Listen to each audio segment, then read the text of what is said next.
क्यों छोड़ दिया एलॉन मस्क ने ट्रंप का साथ? मस्क क्यों नहीं होंगे ट्रंप एडमिनिस्ट्रेशन का पार्ट? क्यों आई है ट्रंप और मस्क के बीच में दरार?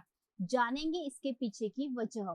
नमस्कार दोस्तों, मैं हूँ रोहिणी पिंपलकर और आप सभी का स्वागत करती हूँ हमारे शो पॉलिटिक्स की दुकान में। वैसे तो एलॉन मस्क बहुत ही इनोवेटिव पर्सन है।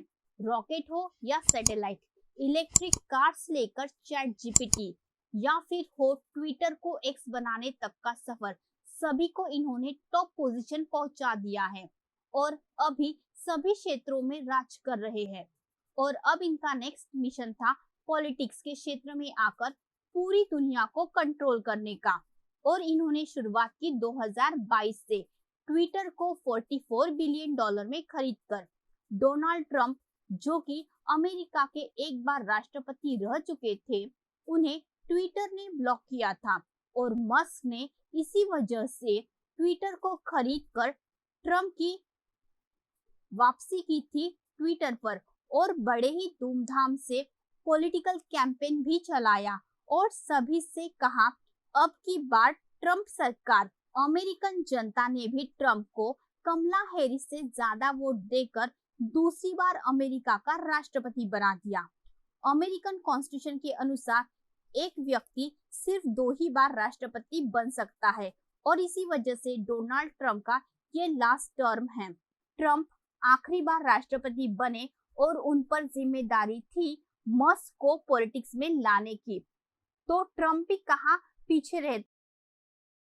स्पेशल डिपार्टमेंट बनाकर मस्क को सुपरमैन बताते हुए department of government efficiency launch करते हुए मस्क को उसका हेड बना दिया और अमेरिकन जनता से कहा अब ये सुपरमैन अपने जादू से 130 दिन में यूएस के नेशनल डेब्ट को कम करके दिखाएगा।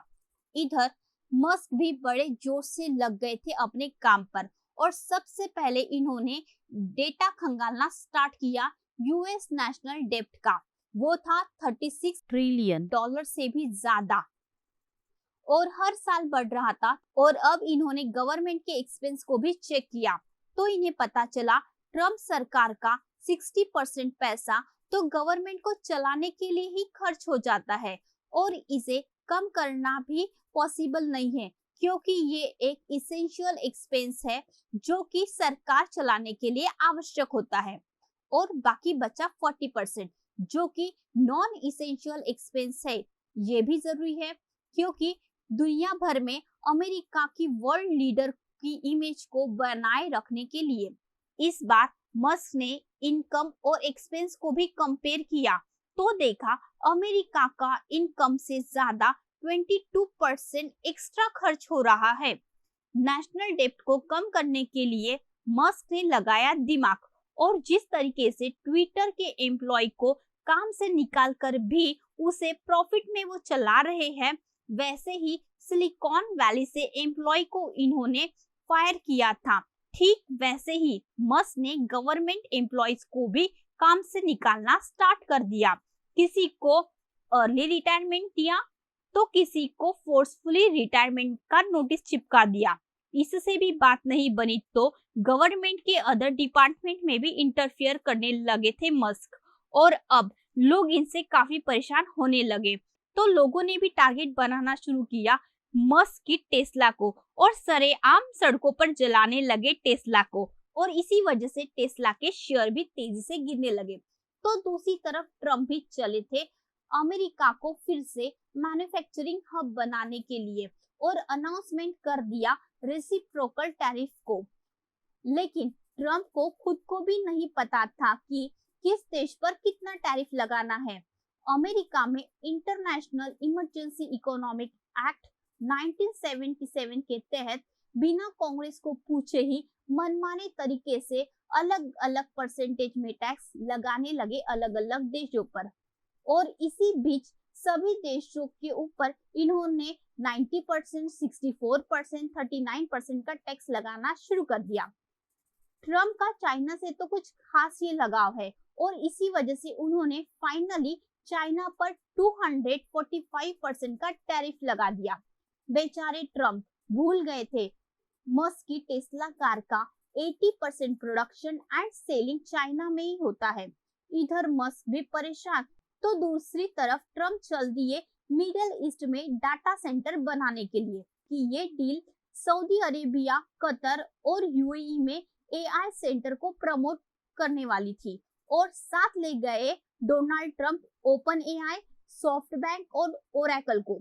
ट्रम्प को याद ही नहीं रहा था कि एलोन मस्क की भी चैट जीपीटी की दुकान है।